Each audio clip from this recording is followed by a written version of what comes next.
Assalamualaikum warahmatullahi wabarakatuh. Alhamdulillah, thumma alhamdulillah, wassalatu wassalamu ala rasulillah Muhammad ibn Abdillah wa ala alihi wa ashabihi wa man walah. Allahumma la sahla illa ma ja'altahu sahla wa anta taj'alul hazna idha syi'ta sahla. Allahumma sahil umurana wa sahil umur auladana wa sahil umur jami'il muslimin. Bapak Ibu jamaah salat subuh yang semoga dirahmati Allah, alhamdulillah puji syukur senantiasa kita haturkan kehadirat Allah atas segala karunia dan nikmat yang Allah berikan kepada kita. Salawat dan salam semoga tercurah kepada junjungan kita Rasulullah Muhammad sallallahu alaihi wasallam, kepada keluarga beliau, para sahabatnya, dan umat beliau yang tetap berpegang kepada agama ini sampai hari berbangkit.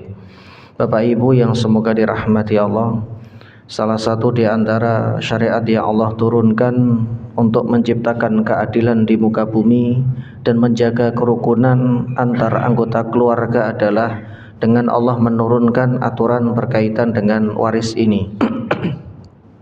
Allah tidak mewakilkan seorang nabi untuk menjelaskan dengan detail, tapi Allah langsung menurunkan ayat demi ayat untuk mengurai kisruh yang terjadi pada pembagian warisan. Karena seandainya pembagian waris itu diserahkan kepada nabi secara rinci, tentunya umat ini akan sulit untuk melacak, karena kita harus memiliki kitab-kitab hadis untuk bisa mendapatkan penjelasan rinci berkaitan dengan waris. Tidak semua kita itu punya Sunan At-Tirmidzi, tidak semua kita punya Sunan Ibnu Majah, bahkan Sahih Bukhari dan Sahih Muslim pun tidak semua kita memiliki di dalam perpustakaan buku yang kita punya. Kalau kitab-kitab semacam Riyadhus Shalihin, Arba'in Nawawi barangkali itu ada, tapi kitab induk lain yang masih menggunakan sanad dalam terjemahannya ini tidak semua kaum muslimin memiliki. Apa jadinya jika kemudian pembahasan berkaitan dengan waris ini Nabi Shallallahu Alaihi Wasallam yang mengurai secara rinci? Maka kita akan kesulitan untuk menyelesaikan satu problem terkait dengan warisan yang ada di dalam keluarga kita. Kita akan kesulitan untuk mengaksesnya. Itulah kenapa Allah tidak mewakilkan nabinya untuk menjelaskan berkaitan dengan waris yang detail. Nabi hanya melengkapi dari 80% yang sudah Allah Subhanahu wa taala jelaskan di Quran. Sekaligus ini kemudian para ulama mengurai, menunjukkan betapa pentingnya salah satu disiplin ilmu ini untuk masalah sholat, yang itu merupakan hubungan kita dengan Allah, diwakilkan kepada Nabi. Nabinya dipanggil dalam peristiwa Isra Mi'raj. Setelahnya kemudian SK turun, ada hukum turunan. Hukum turunan itu disampaikan oleh beliau karena beliau diajari langsung gerakan dan waktu-waktunya oleh malaikat Jibril. Dalam hadis Muslim, "Shallu kama ra'aitumuni usolli." Salatlah kalian sebagaimana kalian melihatku salat. Masalah zakat juga demikian, masalah haji sampai beliau mengatakan khudhu ani manasikakum. Hadis Muslim juga, ambillah dariku tata cara manasik kalian. Tapi tidak berkaitan dengan waris, kecuali hanya potongan-potongan saja. Bukan kemudian beliau tidak memberikan atensi terhadap permasalahan waris ini, tidak. Tapi justru ini menunjukkan bahwa pembahasan mengenai waris Allah langsung yang mengambil alih. Karena jamaah prinsipnya adalah semua yang kita punya hari ini adalah punyanya Allah. BPKB, kendaraan, surat tanah, apalagi rekening, itu semuanya punya Allah. Kenapa? Karena Allah mengklaim, dan itu boleh-boleh saja. Wong yang punya jagat raya ini Allah. Di dalam surah Al-Baqarah di bagian akhir itu, lembar paling terakhir, lillahi ma fis samawati wa ma fil ard. Kepunyaan Allah lah apa-apa yang ada di langit dan yang ada di bumi. Semua yang ada di langit dan yang ada di bumi itu punyanya Allah. Kita cuma numpang saja. Numpang, nanti pada waktunya dipanggil. Kalau sudah dipanggil, maka yang kita punya ini punya siapa? Ya kembali kepada Sang Penciptanya. Karena ketika kita salah dalam mindset cara berpikir, nah ini kemudian yang menyebabkan kenapa seseorang tidak mau berhukum dengan hukum waris yang sudah Allah turunkan. Karena merasa itu punya bapaknya. Ketika bapaknya meninggal, aku anaknya. Bapakku sudah meninggal. Ya wis, ini berarti punya kami. Lah kalau punya kami bebas untuk membaginya. Maka ada yang diumpetin, ada yang dibagi, ada yang diam-diam tanpa sepengetahuan yang lain. Karena jamaah tidak akan pernah mendapatkan keberkahan seseorang yang mengambil harta orang lain dengan cara seperti ini. Ancamannya berat. Maka edukasi ini harus disampaikan kepada umat. Edukasi ini tetap harus disampaikan kepada umat agar umat tahu. Karena mohon maaf, karena kurangnya edukasi, sebagian kaum muslimin kemudian menganggap itu kan punya bapak saya. Bapak saya punya bidang tanah banyak, sertifikatnya bejibun, di setiap tikungan ada, di setiap tempat ada. Seandainya saya kutil satu, saya kutil dua, adik saya, kakak saya tidak tahu, toh tidak masalah. Lawang itu punya bapak saya kok, bukan punyanya sampean, bukan punyanya jenengan. Nah, itu dalihnya begitu. Ya, padahal ketika orang itu sudah meninggal, harta ini diambil alih sama Allah, yang punya Allah. Kalau yang punya Allah, untuk kita bisa menguasai atau memiliki, ya harus mau caranya sesuai dengan yang Allah mau. Dan cara yang Allah ridhoi dan Allah mau untuk memindahkan aset yang dulunya dititipkan kepada orang tua untuk kemudian dititipkan. Saya menggunakan diksi dititipkan ya Pak ya. Karena ini bukan punya kita sejatinya. Kita dari ujung rambut sampai ujung kaki itu punyanya Allah. Kenapa? Dikasih kesempatan hidup, dikasih rezeki. Semua sudah kita nikmati. Dari mulai dulu ketika masa jaya kita, sampai sekarang mungkin kita masih jaya, sampai sekarang kucuran rezeki dan kucuran nikmat yang Allah kasih itu belum berhenti. Ya, maka saat inilah kemudian kita habiskan sisa usia kita untuk berkhidmat di jalan Allah Azza wa Jalla. Maka belum tentu kami yang berdiri di sini yang sedang menyampaikan materi untuk urusan manajemen masjid, belum tentu saya lebih pintar daripada panjenengan. Tapi insya Allah panjenengan yang sudah lama, sudah bertahun-tahun, ya lebih paham dan lebih tahu. Makanya dalam perjalanannya pasti di sana ada ya onak dan duri. Maka disinilah dibutuhkan tafahum, saling memahami, dan kemudian dibutuhkan ya untuk bisa kita bersama-sama, karena ini ibadah jamaah. Ini adalah ibadah dalam bentuk yang ghairu mahdhah, yang waktu dan tempatnya tidak diturunkan dengan wahyu. Karena mengelola masjid seperti ini, semua aktivitas yang ada di dalamnya ibadah, maka mengelolanya pun juga menjadi bagian dari ibadah. Semoga kita diberikan oleh Allah kesabaran dalam proses mengelola dan memanage ini semua. Karena ya tidak dipungkiri kita semuanya tidak digaji dalam mengelola masjid. Gaji itu nanti Allah yang memberikan. Ya, sehingga apa? Sehingga ketika kita menjadikan ini sebagai salah satu wasilah untuk taqarrub, mendekatkan diri kepada Allah Azza wa Jalla, maka kita tentunya berharap ini menjadi amal terbaik di ujung atau di sisa usia kita yang Allah Subhanahu wa taala berikan untuk berkhidmat ngurus rumahnya, untuk berkhidmat ya mengurusi urusan kaum muslimin. Karena seorang ulama menyatakan ini bukan hadis, qadrul jamaati khairun min safwil furqah. Kekeruhan dalam jamaah, dalam hidup bersama seperti ini, amal jama'i itu masih jauh lebih baik. Karena amal jama'i manfaatnya jauh lebih besar. Dengan kita mengelola, dengan kita masuk dalam manajemen seperti ini, ada banyak orang-orang yang bisa kita tolong dengan kita mengulurkan tangan. Ada banyak orang-orang yang mendapatkan manfaat, ada banyak orang-orang yang terbantu. Maka ini jauh lebih baik, walaupun keruh, walaupun mohon maaf ada masalah, terjadi gesekan. Khairun, jauh lebih baik min safwil furqah. Tidak ada apa-apa, tapi tercerai berai, tidak bisa disatukan. Karena untuk hidup dalam bernegara pun ya walaupun mohon maaf sebesar apapun masalah dan konflik politik yang terjadi pada negara itu masih jauh lebih baik dipimpin oleh seseorang, dan kemudian ada masalah pasti jamaah, tapi keamanan, kenyamanan dan ketahanan itu terjaga. Jangan lihat hari ini Sudan, Pak. Sudan. Dosen saya ada yang dari sana dan beliau pulang dan ya banyak hal yang miris begitu. Sudan itu ini mulai gesekannya mulai nampak lagi, konflik bersaudara. pemimpin kudeta, nggak ada selesainya. Ya, dan kita alhamdulillah diizinkan oleh Allah tinggal di negara walaupun kita tidak mengatakan bersih dari masalah, tapi jauh lebih kondusif secara keamanan, secara ketahanan dan secara kenyamanan. Nah, inilah yang kemudian bisa kita jadikan sebagai ya modal kita untuk bisa berkhidmat terhadap umat. Bapak Ibu yang semoga dirahmati Allah, bahwa perkara waris ini diambil alih oleh Allah, bahwa perkara waris ini hukumnya langsung dijelaskan oleh Allah agar ketika kita terbentur dalam satu masalah waris itu kita bisa langsung membukanya di Quran. Nggak susah kok. Kalau Quran itu kan mushaf setiap rumah itu punya jamaah. Mushaf itu setiap rumah ada. Beda dengan hadis. Kalau sampai rumah kita nggak ada mushaf Quran itu kebangetan. Yang dibaca apa?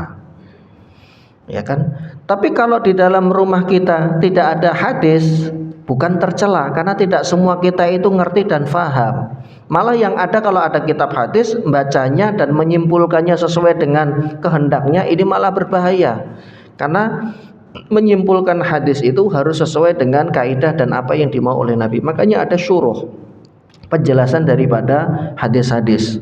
Ada syarahnya Arba'in, ada syarahnya Sahih Bukhari, ada syarahnya Sahih Muslim, syarah Riyadhus Shalihin. Nah, itu bertujuan agar ketika kita mempelajari hadis ini on the track, tidak terjadi penyimpangan dan tidak keliru dalam memahaminya.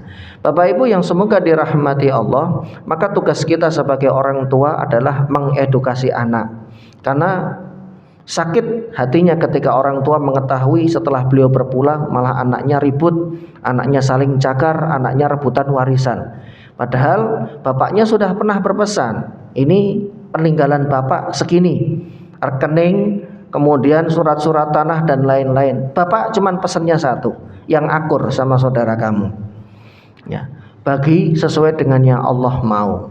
Nah, ini harus sering disonding dan diulang-ulang jamaah. Karena kalau tidak, di luar sana setannya lebih gede.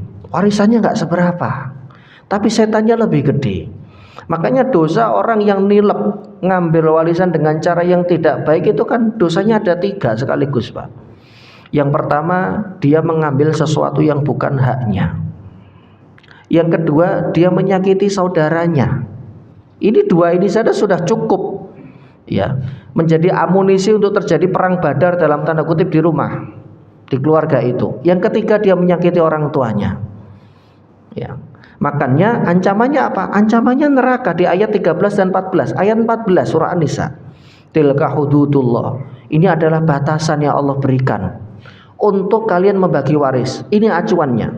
Wa man yata'adda hududahu wa man ya'sillaha wa rasulahu, dikategorikan sebagai bentuk maksiat kalau tidak mau tunduk dengan aturan ini.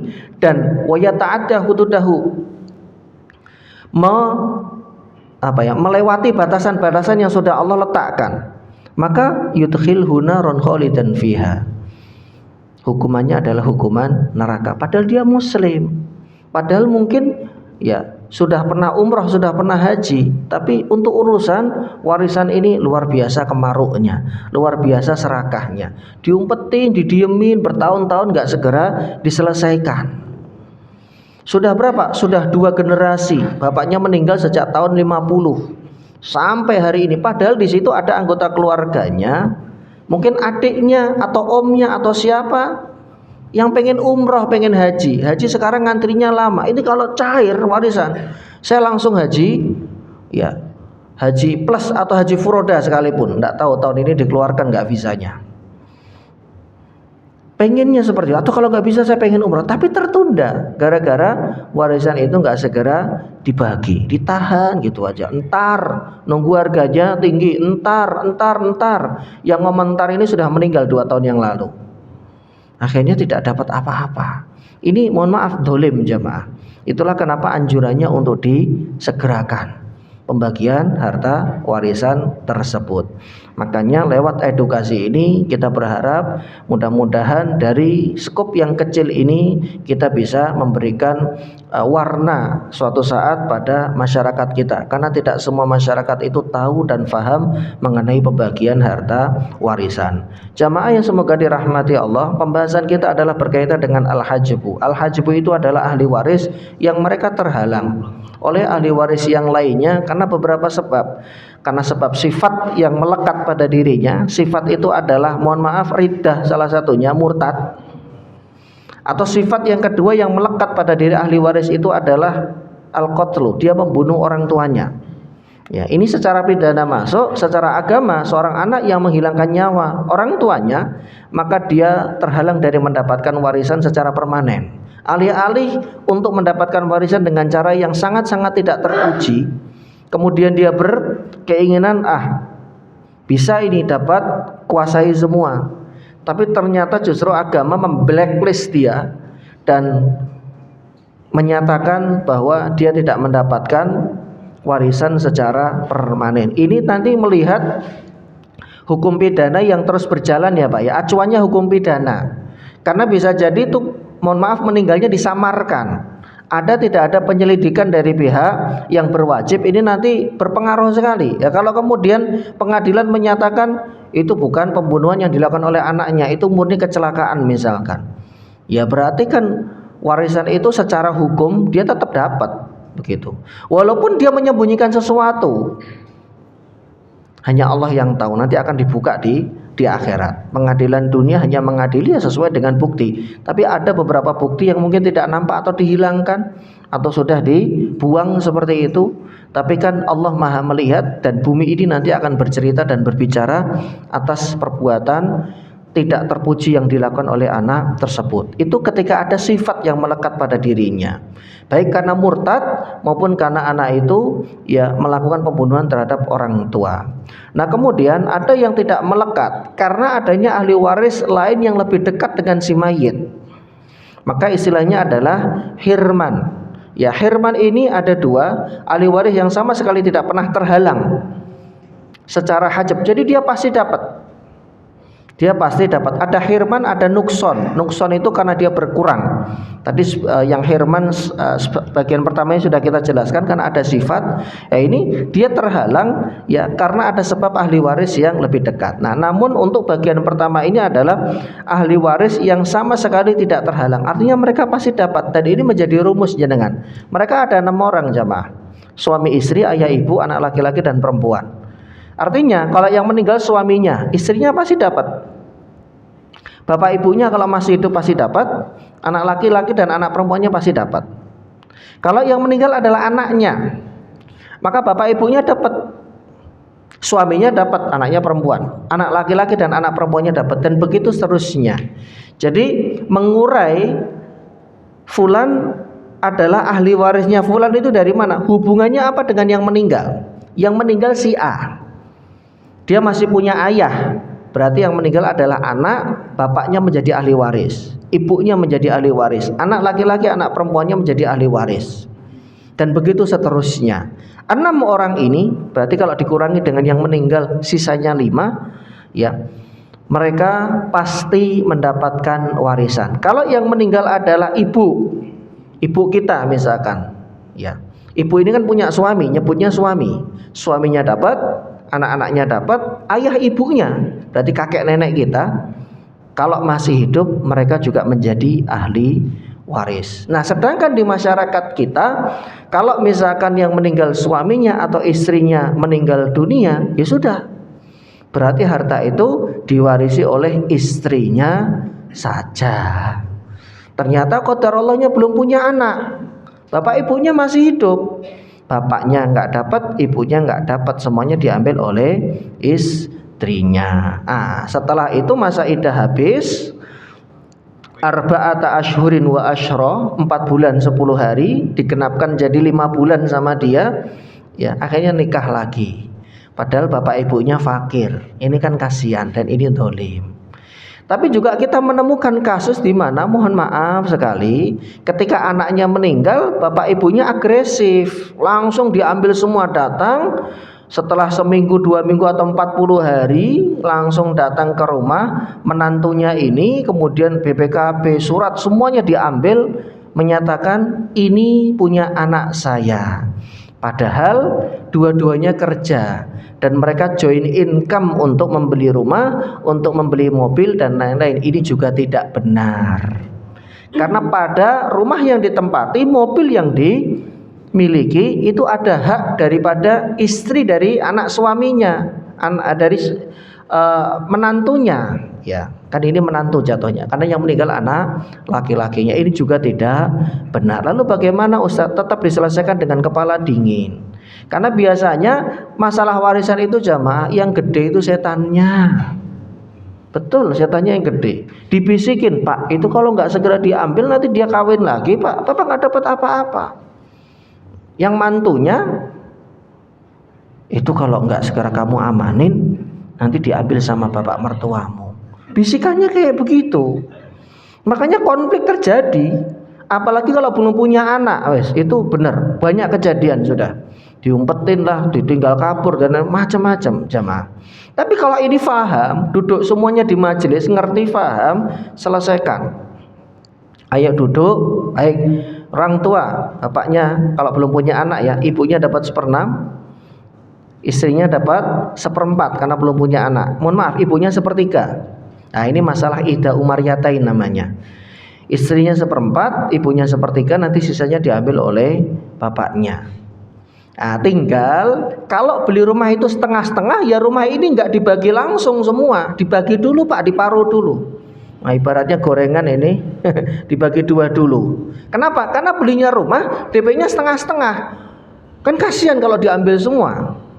Beli mobil juga begitu, DP-nya setengah-setengah, bayar bulanan cicilannya juga setengah-setengah. Misalkan cicilannya 4 juta per bulan, istrinya 2 juta, suaminya 2 juta. Ini kan harta bersama.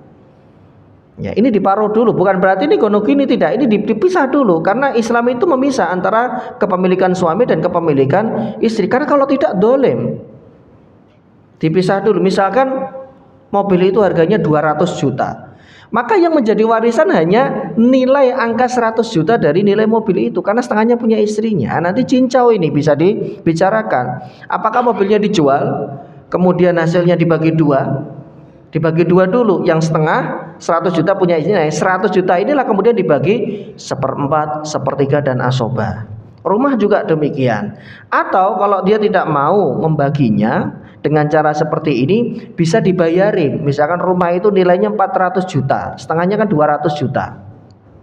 Nah, 200 juta itu bagian istrinya 1/4, berarti 25%, sekitar 50 juta. Sisanya 150 juta ini hak ibunya dan juga ayahnya, ayah mertua, ayahnya suaminya. Bisa dengan cara dibayarin, Pak, nyun sewu, saya bayarin saja dalam bentuk uang. Oh gitu, lah kamu ada uang Dok? Ya insya Allah ada Pak. Wes gini saja, yang harusnya bagian bapak sama ibu kalau di total 150.000, kamu kasih 50 saja atau 100 juta saja. Selebihnya bapak hibahkan buat kamu. Wes terserah, nanti misalkan kamu ada jodoh mau nikah lagi juga. Ini kan enak aja Mak. Tapi tolong nanti tertulis ya Pak ya, jangan lisan. Takutnya nanti setelah 10 tahun diungkit. Ya kan? Karena apa? Waktu itu pas ngasih ekonominya masih on fire, masih di atas angin begitu. Proyeknya jalan terus, pesanan banyak, bisnisnya jalan. Ya, saya dengar cerita orang-orang itu 3 tahun kami melejit sekali usahanya. Setelah 3 tahun, 1 tahun berikutnya ambruk sampai habis-bis. Nah, ini kan roda kehidupan berputar, nggak ada yang pernah tahu. Makanya tertulis. Jangan dibiasakan urusan ini lesan. Lesan itu terlalu beresiko. Karena tidak ada bukti, tidak ada saksi dan apa-apa. Dibiasakan tertulis. Jadi kan kalau mau menghibahkan, memberikan anaknya tertulis. Kenapa? Anak kita menikah, anak kita punya anak. Bisa jadi cucu kita tidak tahu apa-apa kalau tidak ada dokumentasinya. Dokumen itu ya salah satunya adalah surat keterangan, entah itu surat keterangan hibah, surat keterangan wasiat, atau surat keterangan waris dan lain-lain. Karena kalau hanya lisan, no tanah buat kamu, no tanah buat kamu. Nah ternyata balelo anaknya suatu saat ya lebaran bukan langsung datang ke rumah bapaknya, tapi keliling ke tempat lain dulu. Nah, bapaknya tersinggung. Ya, insya Allah nanti 6 bulan lagi kita mau bangun tanah di sana. Tanah yang mana? Yang itu kata ayah waktu itu mau dikasih. Ah kakak nggak jadi. Loh kok nggak jadi? Nggak jadi udah. Kenapa? Udah mau dipakai. Nah kan berubah aja Pak. Maka baik-baiklah dengan orang tua. Tapi bukan karena ini ya. Ada tidak ada, tetap itu adalah kewajiban kita untuk baik-baik dengan orang tua. Karena ini bonus. Kenapa? Yang berdarah-darah, yang berkeringat beliau. Ahli waris itu tinggal duduk manis nongkrong, dia dapat. Gitu loh. Yang berdarah-darah tuh orang tua kita dulu ngumpulin dari mulai kerja, dikumpulin sedikit-sedikit titipin bu, nanti buat beli tanah. Ya, buat beli lemah katanya bahasa Semarang yang. Buat beli tanah, buat beli macam-macam dikumpulin. Punya tanah di sini, punya tanah di sini, punya kontrakan di sini. Ini orang tua kita semua. Kita sebagai anak-anak itu mohon maaf, ya kita bisa katakan tidak punya andil sama sekali. Nah kok kemudian datang sudah dapat, pengen menguasai semua, ribut, saudaranya disikut semua. Ini kan Allah marah kayak begini loh. Anda ini nggak tahu berterima kasih. Makanya hukumannya berat jamaah. Karena apa? Ini menunjukkan bahwa ya representasi dari hati yang tidak bersyukur. Kok bisa? Tinggal nongkrong sambil makan gorengan, minum teh enak, tiba-tiba dikasih nih bagianmu warisan. Ya, kamu dapat 10%. 10% dari misalkan 1 M misalkan. Itu udah 100 juta. 10% dari 10 M misalkan. Waduh, udah banyak lah jamaah. Artinya angka ini bukan angka yang sedikit dan kita tidak mendapatkannya dengan cara yang susah. Kok masih bisa-bisanya pengen ngerebut dan pengen mengambil alih milik saudaranya. Ini perbuatan yang sangat tidak terpuji. Makanya belum pernah ada cerita orang yang kaya dari mereka yang mengambil warisan dengan cara yang tidak baik. Mesti boncos suatu saat dan pasti akan ambruk karena Allah nggak ridho. Dia memiliki sesuatu di atas kedoliman daripada saudara-saudara kandung dia. Dan orang tua itu kalau tahu sakit banget. Kalau tahu kayak gitu, mending dulu ndak usah dikasih ke kalian, kasih ke masjid aja buat pesantren. Karena dikasih malah ribut malahan, sikut sana, sikut sini, adiknya didiemin. Ya mohon maaf, punya adik yang berkebutuhan khusus juga diam-diam ditilep hartanya. Naudzubillah. Memang kadang manusia tuh ngeri, lebih buas daripada hewan buas. Ya, Nabi bersabda, "Madhibani jai'ani ursila." Tidaklah 2 ekor serigala yang sedang kelaparan kemudian dilepas di kawanan domba. Hadis Abu Daud diriwayatkan oleh Imam Abu Daud, itu lebih bahaya daripada orang yang tamak terhadap harta dan tamak terhadap jabatan. 2 hal yang sudah diwarnai oleh Nabi. Dan faktanya untuk urusan waris ini, tamak terhadap harta itu memang betul-betul bukan isapan jempol, tapi memang fakta yang kita temukan di masyarakat. Para ulama sepakat bahwa ke-6 orang tersebut tidak akan pernah terhalang secara hirman. Mereka pasti dapat, karena mereka langsung berhubungan dengan si mayit yang meninggal dunia. Jadi tidak lewat perantara, tapi mereka langsung berhubungan dengan orang yang meninggal tersebut. Kaidah fikih mengatakan bahwa hal yang pokok atau asal didahulukan daripada yang far', yang cabang. Ini kaidah fikih. Pasti ada dalilnya jamaah. Nah, dari kaidah inilah kemudian lahir rumus al-hajbu. Setiap ahli waris dari usul, dari induk, dari atas, dia bisa menghalangi dan menjatuhkan ahli waris lain yang posisinya lebih jauh dari dirinya. Jika mereka satu jenis, oleh karena itu ayah akan menghalangi kakek, sebagaimana ibu akan menghalangi nenek dari mendapatkan warisan. Nah, cuman ini nanti kalau berpotensi terjadi konflik, kakeknya tetap dikasih tapi hibah. Cuman bagian dia furud muqaddarah yang 1/6 atau asobah itu sudah tidak bisa. Ya nanti terserah. Lah yo aku mbae kok. Aku mbae kok ora oleh. Nah, itu biasanya kalimat gitu tuh keluar aja, Mas. Ya kayak dulu pernah terjadi di daerah Dieng ya kalau tidak salah. Itu saya dapat cerita dari teman saya yang dari sana. Oh. Ini dari tadi nggak keluar, Pak. Iya. Oh tadi keluar. Nah, iya. Saya dapat cerita dari teman saya yang dari Dieng. Jadi bapaknya meninggal, tanahnya banyak, seabrek-abrek. Kemudian bapaknya ini masih punya kakak, ya usianya sudah sepuh jamaah, sudah di atas 60. Nah, kemudian yang meninggal ini kan punya anak. Nah, anaknya itu ada yang berjenis kelamin laki-laki. Anak laki-laki itu kan menghalangi saudara kandung. Saudara kandung, saudara seayah itu terhalangi oleh adanya anak laki-laki termasuk saudara seibu. Nah, ya dia pede ngamalkan hukum waris. Oh, saya benar kok, anak alal hak, di atas kebenaran, kata dia. Oh, mantap. Bener jamaah. Dijual, pamannya nggak dapat, wah sepeser pun nggak dapat. Dikejar pakai celurit loh pak, kurang ajar gue. Aku pak demo, ya karena secara ekonomi beliau memang kurang begitu. Kan dulu kan ayahnya kan beli tanah dan lain-lain karena ngerantau di kota. Ya secara materi adiknya ini jauh lebih kaya daripada kakaknya. Tapi akhirnya kemudian sampai ribut begitu. Padahal ini simple gitu loh. Ya dikasih 50 juta, 100 juta dari total yang nilainya miliaran itu kan nggak kerasa jamaah. Ya kayak kita mohon maaf ngasih duit parkir 5.000, di kantong kita ada 50 juta kan begitu. Nggak kerasa. Tapi ini untuk menjaga silaturahmi laki-laki. Jadi kadang ya kita jangan terlalu idealis juga, walaupun benar-benar anak alal hakia, jenengan benar di atas kebenaran. Tapi kan nggak ada salahnya ya bertabaruk memberikan ya sedekah atau hadiah kepada Pak D-nya atau itu Pak D-nya. Karena Pak D-nya sudah ngincer satu tanahnya ada di sana gitu. Wah itu daerahnya bagus ya, subur dan lain-lain.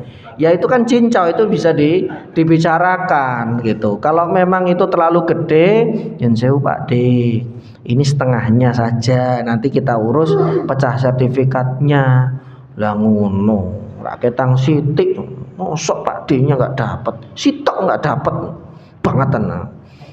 Nah ini kan sebetulnya simple jamaah ya, bisa diselesaikan lewat jalur hibah. Tapi kadang itu terlalu idealis begitu. Memang hukum waris itu saklek, tapi ada ruang di situ yang kita bisa nego. Sakleknya itu di 1/6, furud muqaddarahnya 1/6, 1/3, setengah, 1/4, kemudian 1/8. Ini saklek segitu ya segitu. Tapi setelah ini dimiliki oleh ahli waris, kan dia boleh kemudian mensodakohkan, bertabaruk gitu. Ustaz, tapi dia sudah pernah dapat Pak D-nya, dikasih hibah dulu sama bapaknya. Ah, tinggal ini dibuka yen sewu. Dulu jenengan kan sudah pernah dapat. Iyo. Lah terus pundi seniki? Sekarang di mana? Ya itu ada, cuman karena waktu itu butuh duit, sekarang di bank suratnya. Nah, kalau itu terserah jenengan mau ngasih, kalau enggak pun ngomongnya baik-baik. Pak D kan sudah pernah dikasih sama bapak, lebih Pak D oleh lagi. Ya dapat, tapi kalau yang itu jenengan tunjuk ya John sewu ndak bisa. Ini saya paling bisa kasih duit ya piro 700 Pak D, 100 ya ngono lah. Karo Pak D ini sing koyo ngono, sing kemati, sing apik. Kalau sudah ketemu duit tuh jamaah semuanya jadi baik. Betul, berubah semuanya drastis. Dari yang tadinya bawa barang, posisi dilempar langsung. Ya, seperti itu memang faktanya. Kalau tujuan kita adalah silaturahmi agar ini tidak terputus komunikasinya, mudah-mudahan nanti 100 ini Allah ganti. Toh itu lebih banyak. Ya, kan kita sudah bisa ngitung jamaah, yang kita beri berapa, sisa warisan itu berapa. Atau kalau enggak dipotongin sedikit misalkan dari salah satu tanah yang kita punya, misalkan biar nanti dijual sama beliau atau terserah lah mau diapain sama beliau, digarap bisa jadi, itu juga tidak masalah ya. Jadi seperti itu. Nah, ahli waris yang terhalang secara hajab irman. Adapun ahli waris yang terkena halangan dari hajab hirman itu ada 19 orang, ada 19. 12 orang laki-laki dan 7 orang dari kalangan perempuan. Nah ini harus dihafal jamaah, kalau enggak kita enggak bisa menyelesaikan masalah sengketa waris. Jangan sampai orang yang harusnya enggak dapat kemudian malah kita kasih, kan begitu. Atau orang yang harusnya dapat malah tidak dapat. Kenapa? Karena keliru dalam meletakkan rumus-rumus ini. Yang pertama adalah ahli waris dari kalangan laki-laki. Yang bisa terkena hajab hirman, artinya dia terhalang oleh ahli waris lain yang lebih dekat adalah cucu laki-laki dari anak laki-laki, cucu laki-laki dan cucu perempuan dari anak laki-laki. Dan ini harus dari anak laki-laki. Ini saya sudah pernah sampaikan. Ustadz, kalau cucu dari anak perempuan bagaimana Ustadz? Mereka bukan ahli waris prioritas, dzawil arham. Kok gitu Ustadz? Kan dia cucu saya juga. Gini Pak, jalur waris itu yang bisa bertahan dan terus turun-temurun itu hanya dari jalur laki-laki. Jadi jenengan punya dua anak. Ini saya berikan ilustrasi, laki-laki dan perempuan. Dua-duanya sudah menikah dan dua-duanya sudah punya anak. Jadi cucu. Yang nanti bisa langsung mewarisi dari hartanya jenengan itu hanya yang dari laki-laki. Terus ke bawah. Ustadz, yang cucu saya dari anak perempuan saya bagaimana? Ini nanti dapat dari besannya jenengan. Adil kan Allah? Dan bisa jadi besannya jenengan 10 kali lebih kaya dari kita. Dia mungkin pemilik perusahaan, CEO dan lain-lain. Ini cucu ya, laki-laki yang digadang-gadang nanti akan melanjutkan perusahaan, calon presidir. Belum lahir saja masih di perut, itu sudah direncanain nanti kuliahnya di Singapura, manajemen. Ya, ngomong ke anaknya, siapa? Tapi nanti kan terserah anaknya. Ya, tapi papa maunya di situ. Wah, udah ribut tuh sama anaknya. Padahal cucunya belum lahir.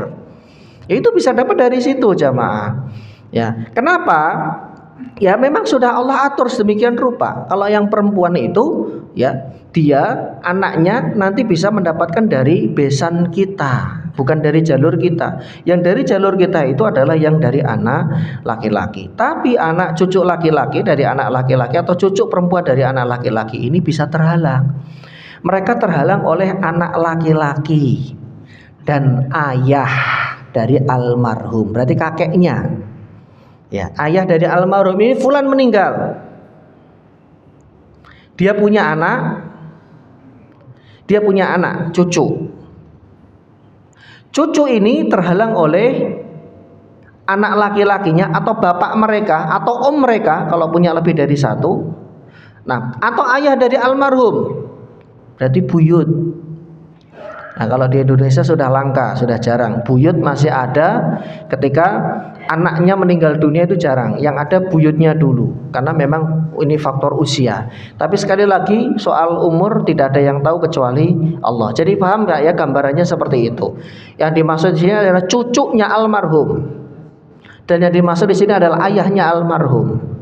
Jadi bisa dua-duanya bertemu, cucu ada, ayah ada. Berarti ini keluarganya pohon nasabnya panjang banget. Karena sampai mbah buyutnya masih hidup, dan itu jarang sekali, langka sekali. Ya.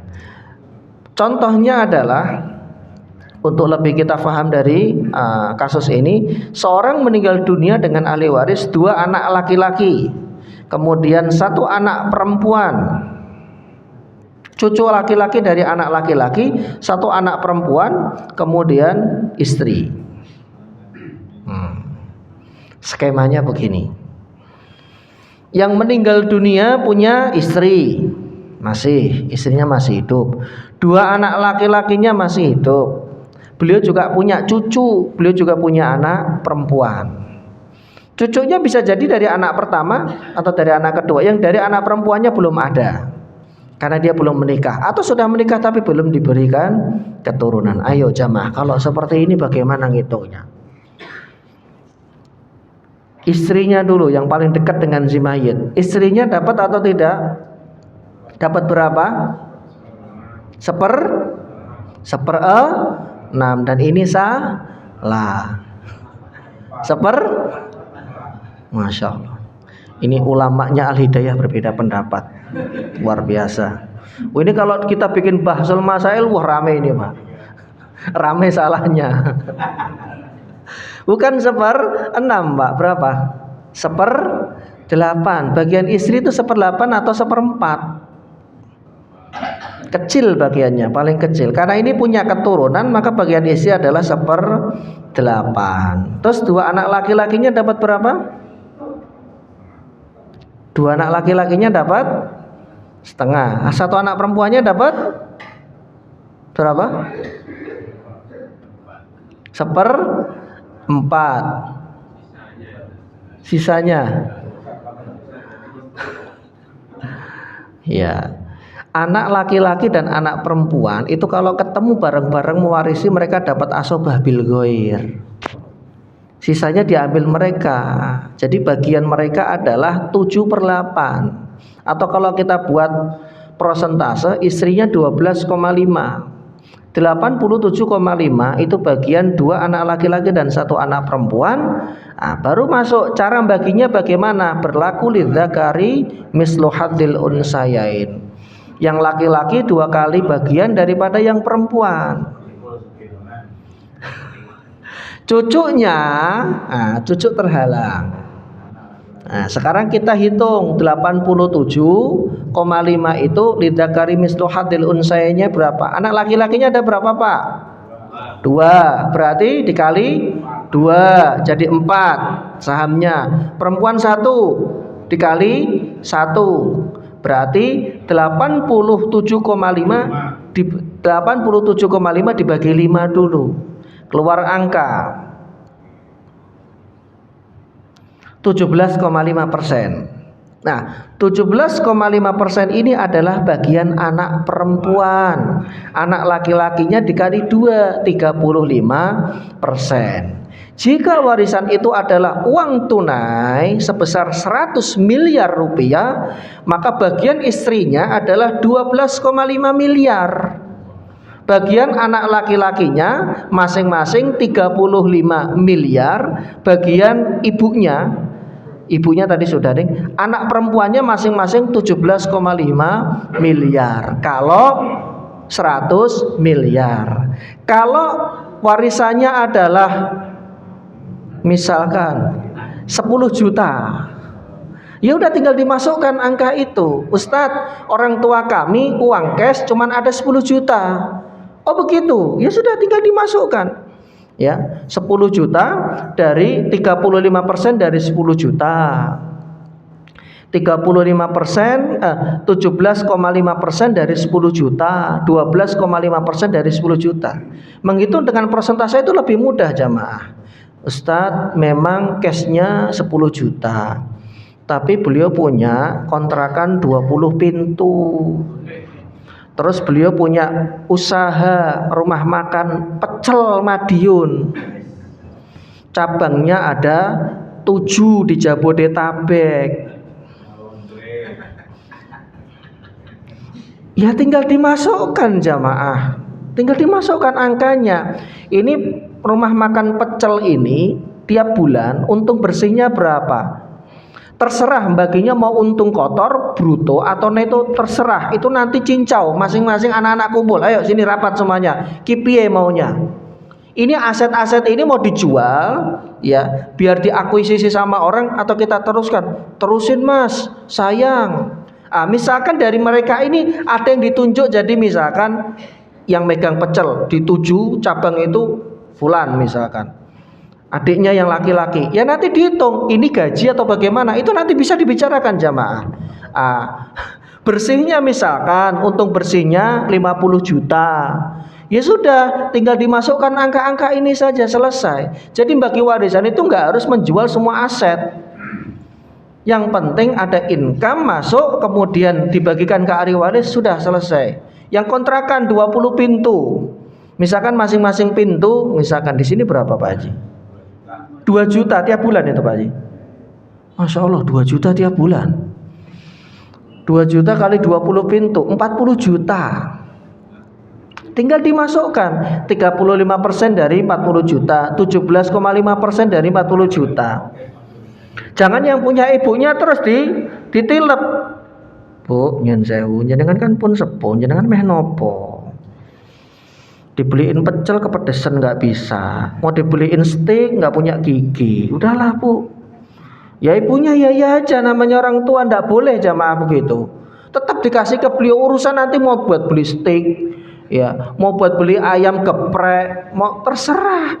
Gini loh jamaah, orang tua itu kalau megang duit serasa nyaman, nggak perlu dikit-dikit minta sama anaknya. Walaupun anak tanpa orang tua minta tetap ngasih, tapi kan nggak enak. Kalau beliau punya duit, mungkin beliau di majelis taklimnya ini mau ada buka puasa setengahnya saya. Berapa box? 100 box, 50 boxnya saya. Ini ada santunan, nyantunin berapa? Sekian ratus. Yang 100-nya nanti saya. Berapa per anak amplopnya? Ya 200.000, ya itu saya nanti. Kan beliau mau kayak begitu jamaah. Ya tetap dikasih karena itu memang hak beliau. Ya Bu, ini bukan masalah yang nggak punya gigi kemudian dibeliin stick. Lah ngapain juga jenengan beliin stick?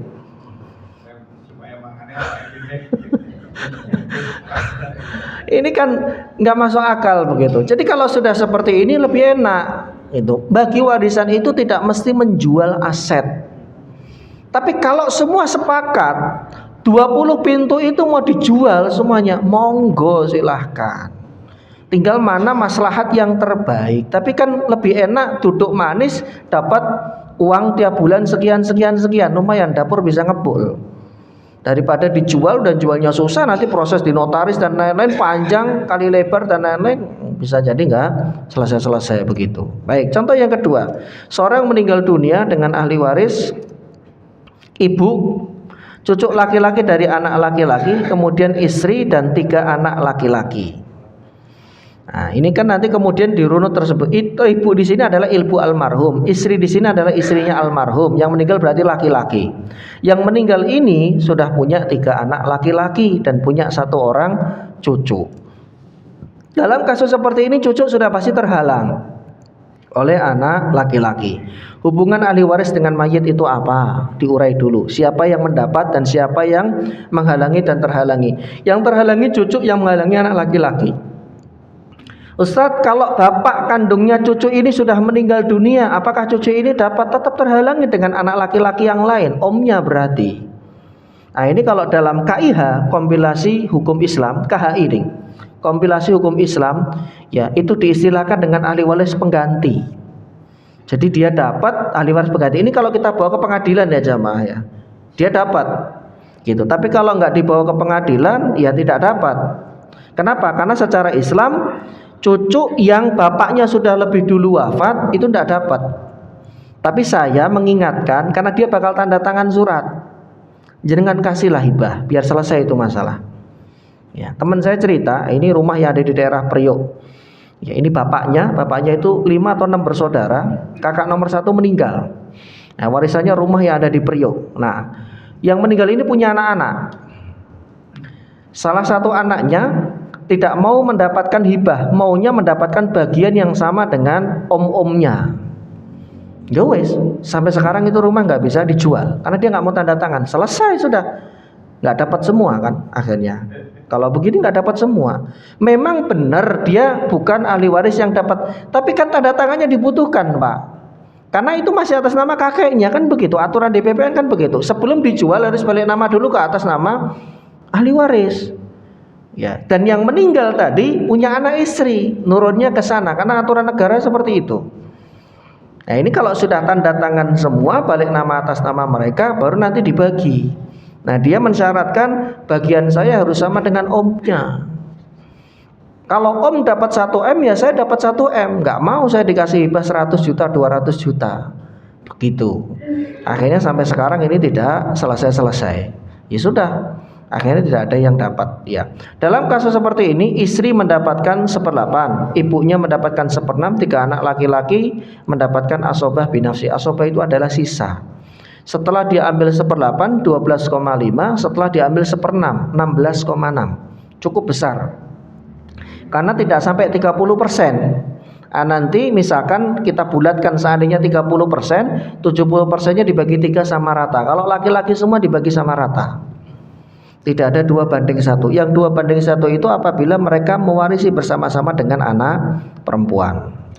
Kemudian contoh yang berikutnya, seorang meninggal dunia dengan ahli waris istri, anak laki-laki, anak perempuan, cucu laki-laki dari anak laki-laki. Simple. 1 anak laki-laki dan 1 anak perempuan. Maka istrinya dapat berapa, Pak? 1/8. Anak laki-laki dan anak perempuan mendapatkan asobah 87,5%. Berarti dibagi berapa pembaginya sahamnya? 3. Karena laki-laki dihitung 2, perempuan dihitung 1. 87,5% dibagi 3 dulu keluar angka. Nah, itulah bagian anak perempuan.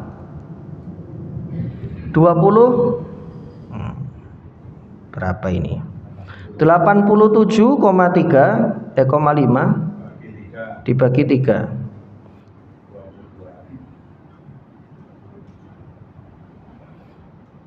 29, sekian. Lumayan besar. Masih besar, hampir 30. Ini bagian anak perempuan. Nanti anak laki-lakinya tinggal dikali 2. Cucu di sini terhalang. Dia tidak mendapatkan warisan karena adanya anak laki-laki. Seorang meninggal dunia dengan ahli waris istri, ayah, ibu, kemudian 1 anak perempuan, 1 cucu laki-laki dari anak laki-laki. Loh, kini anak laki-lakinya kok enggak ada Ustaz, lebih dulu meninggal. Jadi dia punya 2 anak, 1 laki-laki 1 perempuan. Kemudian anaknya ini punya anak, menikah kemudian punya anak laki-laki, tapi nggak lama kemudian meninggal dunia. Kasusnya begitu. Nah, dengan skema seperti ini istrinya dapat berapa? 1/8.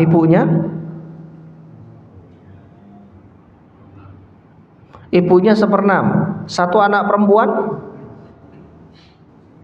yang laki-laki sudah tidak dihitung karena sudah meninggal. Perempuan berapa? 1 anak perempuan dapat berapa? Setengah, 50%. Nah, ayahnya mengambil asobah binafsihi. Cucunya dapat enggak dapat karena terhalang oleh ayah. Jadi ayahnya almarhum, berarti kakeknya dia, buyutnya dia menghalangi cicit. Kan jatuhnya buyut, kalau ke cucu buyut. Kan begitu. Karena ini adalah ayahnya kakek dari cucu. Jadi yang meninggal ini sudah punya cucu, yang meninggal masih punya ayah. Ayahnya yang meninggal menghalangi cucu. Istrinya dapat 1/8, ibunya 1/6, kemudian anak perempuan setengah dan ayahnya ngambil asobah. Cucu laki-laki terhalang oleh ayah. Ayah di sini ayah almarhum ya jamaah. Jadi jangan ketuker nyebutnya. Ayahnya almarhum, cucunya almarhum. Hubungannya apa dengan yang meninggal? Contoh yang kelima, seorang meninggal dunia dengan ahli waris anak perempuan, istri, ibu, dan 3 cucu laki-laki dari anak laki-laki. Cucunya dapat enggak? Kenapa dapat, Pak? Karena tidak ada penghalang. Jadi di kasus ini cucunya dapat. Baik, kita urai dulu. Istrinya dapat berapa? 1/8. Ibunya 1/6. Anak perempuan setengah. Cucunya dapat berapa? Asobah binafsihi. Jadi cucu ini bagiannya sama dengan anak laki-laki. 12,5, 16,5, kemudian 50%. Nah, itu sisa dari itu diambil cucu, nanti dibagi rata, dibagi 3. Kalau cucu laki-laki dan cucu perempuan nanti berlaku lidzakari mislu hadil unsain. Jadi 2/1 itu berlaku untuk 1 anak laki-laki, anak laki-laki dan anak perempuan, saudara laki-laki sekandung dan saudara laki-laki sekandung dan saudara perempuan sekandung, saudara laki-laki seayah dan saudara perempuan seayah. Satu lagi adalah cucu yang dari anak laki-laki. Maka kalau mereka bertemu dalam satu ahli waris, kan sederajat mereka, maka berlaku hukum lidzakari mislu hadil unsayain. Itu penjelasan ulama dari ayat Quran yusikumullahu fi auladikum lidzakari mislu hadil unsayain. Jenengan nggak akan bisa memahami Quran ini tekstual. Quran dan hadis tidak bisa difahami dengan tekstual. Kita butuh ulama untuk mengurai. Karena ayat itu nggak menyebutkan bagian anak laki-laki, saudara laki-laki, cucu laki-laki dan perempuan, saudara laki-laki seayah dan saudara perempuan seayah. Ayat itu nggak menyebutkan. Nah, kita butuh penjelasan ulama dalam hal itu agar ya tidak keliru dalam memahami ayat Al-Quran. Karena susah bagi kita untuk memahami tekstual, bahkan ketika kita tahu bahasa Arab pun itu akan susah untuk difahami. Baik.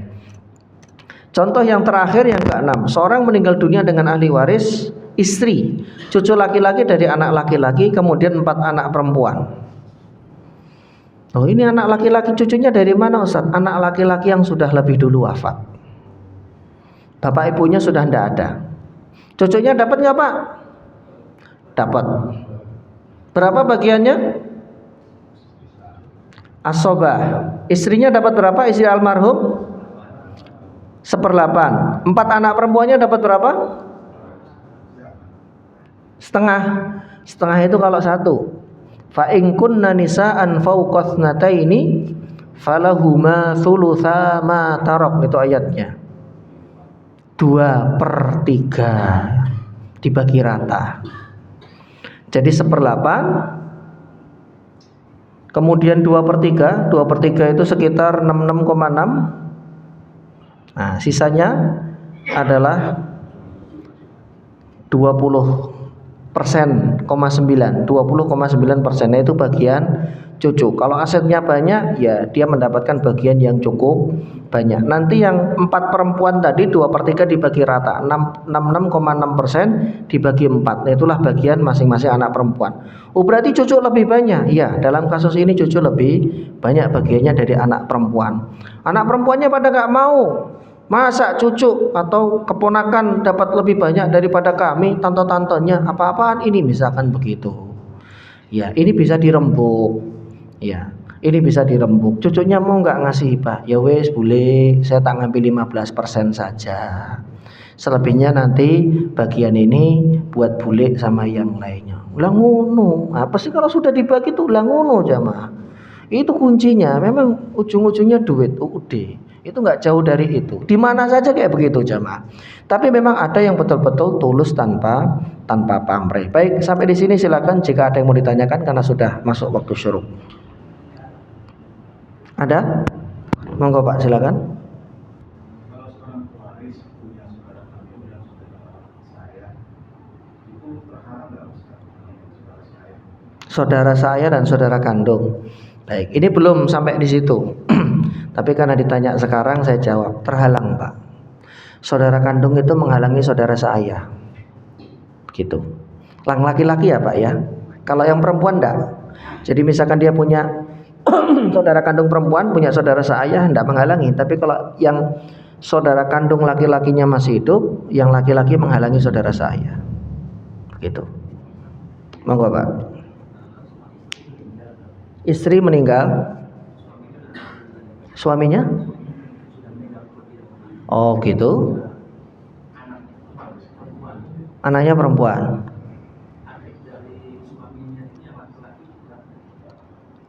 Berarti begini, ngitungnya jangan langsung waktu istrinya meninggal, karena suaminya lebih dulu wafat. Diurutkan dari yang pertama kali wafat. Ini bab munasahot, pernah saya singgung di sini. Urutannya adalah ketika suaminya wafat lebih dulu, ahli warisnya istri dan anak perempuan. Adik laki-laki suaminya dapat nggak? Dapat. Iya, bagian istri 1/8, anak perempuannya setengah, sisanya diambil saudara laki-lakinya. Nah, kemudian istrinya meninggal. Apakah adik suaminya dapat? Nggak dapat, karena nggak ada hubungan darah. Lah terus warisannya apa? Warisannya adalah 1/8 tadi. Satu. Yang kedua, maksudnya adalah yang diwariskan kepada anaknya ya. 1/8 yang dari suaminya dan aset yang dimiliki oleh ibunya. Nah, baru anak perempuan ini ya menjadi ahli waris tunggal. Ketika ibunya meninggal dunia, kan bagian dia setengah. Pertanyaannya setengah sisa kemana? Dilihat ibunya ini punya saudara laki-laki enggak? Atau saudara perempuan? Kalau punya, larinya ke mereka. Kok begitu Ustadz? Gini jamaah, warisan itu semangatnya adalah semangat silaturahmi dan menyatukan. Allah mengatur hukum ini sedemikian rupa agar antar saudara kandung itu tetap rukun dan silaturahmi itu terjalin. Itu adalah semangat dari warisan. Adapun ketika almarhum ini melihat saudara saya sekandung itu bermasalah dalam hal keuangan, dia hutang nggak dibayar-bayar dan lain-lain ya, maka saya tidak mau kalau dia nanti dapat kalau saya meninggal dunia. Oh, tidak bisa, kalau jenengan sudah meninggal dunia, hukum Allah yang mengambil alih. Dia pasti dapat, ridho nggak rela, ridho nggak ridho, rela nggak rela. Maka cara antisipasinya bisa dengan cara sebelum dia meninggal, hibahkan dulu ke anaknya. Hibah itu punya SOP, waris itu punya SOP jamaah. Satu sama lain sudah Allah letakkan hukumnya seperti itu. Apakah ini kemudian mengakali Ustaz? Tidak. Karena nggak mungkin dihibahkan semua ke anaknya. Kalau dihibahkan semua, logisnya dia nggak punya apa-apa. Maka yang paling gede, yang paling besar menurut dia dari aset yang dia punya, bisa dia hibahkan dulu ke anaknya. Jadi yang harusnya warisannya 10M, 9M dihibahkan. Ingat, hibah itu tidak menggugurkan hak ahli waris yang lain. Ini saya sering temukan Pak, kayak gini masalahnya. Ya, mereka 4 bersaudara, perempuan, laki-laki. Ribut, gara-garanya Pak, gara-garanya kakaknya itu beli rumah dari orang tuanya. Sayangnya orang tuanya waktu itu nggak membuat surat pernyataan yang ditandatangani oleh mereka semua. Dianggapnya itu hibah, padahal itu jual beli, ada transfer yang masuk. Ya, nah, karena dianggap hibah, ya mereka ya sudah, itu bagian kakak yang 3 adiknya. Nah, qadarullah dari kakaknya ini dihibahkan lagi ke anak perempuannya, dibalik nama. Wah, mereka meradang, kok bisa kayak begitu?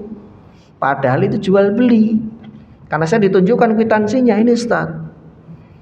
Nah, akhirnya apa? Ini berempat sudah tidak saling komunikasi dan sudah tidak saling silaturahmi. Bapaknya masih hidup dan sekarang sudah stroke. Bapaknya tinggal di Bandung. Kasihan, harus seperti ini gitu. Mohon maaf, kesalahannya adalah karena tidak ada tulis-menulis bukti tertulis. Harusnya ketika kita menghibahkan harta kepada anak pun ada saksi dan ada dokumennya. Apakah jual beli atau hibah atau memberikan apapun kepada anak. Kalau ini bentuknya gede apa ya? Kalau cuma HP ngapain Mbak? Kalau tanah, rumah, properti, apartemen dan lain-lain, jenengan harus tulis untuk mengantisipasi agar tidak terjadi masalah di kemudian hari. Dan lagi kalau tertulis kan siapa-siapanya menjadi saksi kan bisa dilacak begitu. Baik. Ini yang bisa kami sampaikan. Nanti kalau ada yang mau diskusi silahkan setelah majelis. Subhanaka Allahumma bihamdika asyhadu an la ilaha illa anta astaghfiruka wa atubu ilaik. Assalamualaikum warahmatullahi wabarakatuh.